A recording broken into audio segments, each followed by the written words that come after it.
رسول الله صلى الله عليه وسلم Bwana Mtume sallallahu alaihi wasallam anasema hivi, كان جاره يهودي alikuwa na jirani yake Myahudi. وكان يؤذي رسول الله Huyo Myahudi alikuwa anataka kumuudhi Mtume Muhammad sallallahu alaihi wasallam. ويسب رسول الله Na anamtukana Bwana Mtume sallallahu alaihi wasallam. وهو رسول الله. Na hali ya kuwa ni mtume wa Mwenyezi Mungu. فغاب عنه عدة أيام. Eti Myahudi siku moja akapotea, Mtume kumuona siku nyingi. فسأل عنه.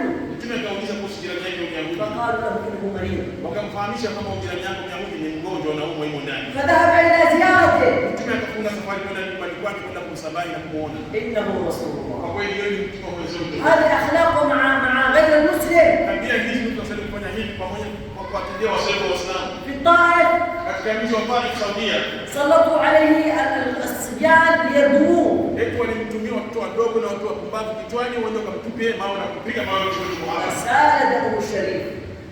Mpaka Mtume akavuja damu. قال إليه ملك الجبال. Malaika Jibril, malaika anayeshughulika na mambo ya milima akatumwa kwake. أطبق عليه بالأخشبين الجبال. Eti unaona ni tuwapasulie milima miwili ili kuwafukia maana kuwafia na milima miwili. قلبه رحمة. Moyo wake ulikuwa unajaa huruma.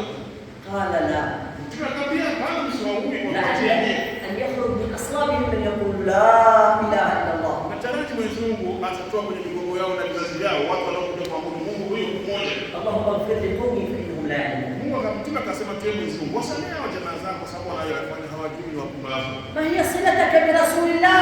Una uhusiano gani wewe na Bwana Mtume sallallahu alaihi إذا wasallam? كان في قلبك رحمة، Ikiwa kama moyoni mwako kuna huruma, شفقة، صفاء، usafi wa moyo, هنا قلبك متصل برسول الله. eti ikiwa utakuwa na sifa hii basi ni kama umejiunga na Bwana Mtume sallallahu alaihi wasallam. ورسول الله يشاهد الأعمال Mungu na Mtume anaona amali zetu. بإذن الله.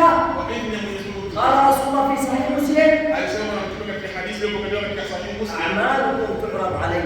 Eti amali zenu huwa zinaonyeshwa kwangu mimi. قال الله تعالى: Mungu amesema hivi. ولا تحسبن الذين قتلوا في سبيل أموات.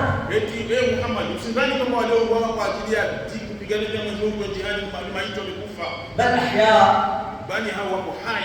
هذا مقام الشهيد. Hii maana yake anaiona hali ya mtu aliyekufa shahidi kwa ajili ya Mwenyezi Mungu. فكيف بمقام رسول الله صلى الله عليه وسلم؟ Sasa ikiwa tutafanya hivyo kwa ajili ya kumsema